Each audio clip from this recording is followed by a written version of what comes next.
Et on continue à parler littérature avec Alice Lefilleul, journaliste à Friculture. Bonsoir Alice. Bonsoir. Alors vous avez lu pour nous Magic Bab El Oued de la journaliste Sabrina Cassa. Ça se passe dans le quartier du même nom à Alger?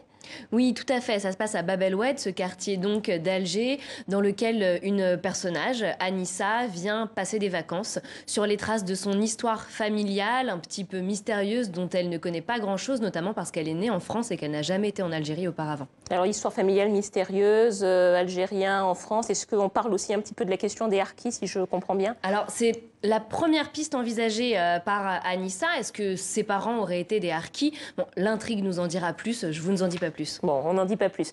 C'est un peu plus qu'un simple récit de retour au pays, ce roman, non?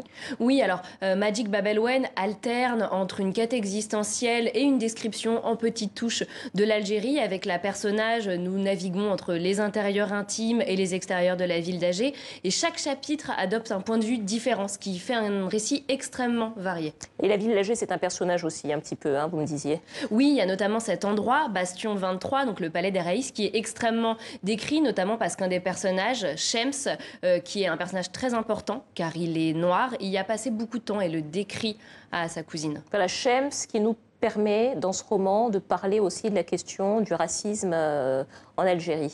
Oui, alors c'est d'une part Shems qui va nous raconter son enfance, dans laquelle il a subi des moqueries, des discriminations, mais c'est aussi le regard qu'il porte sur ses contemporains noirs en Algérie, comme dans une scène où des jeunes gens se moquent d'un homme sur la plage, un migrant peut-être, on n'en sait pas plus. Bon, alors je vous pose la question traditionnelle, Alice. Hein, personnellement, vous avez pensé quoi de ce livre? Vous avez aimé? Alors j'ai pensé que c'était un livre léger, plaisant et qui nous permettait de naviguer avec Sabrina Cassa dans une Algérie contemporaine.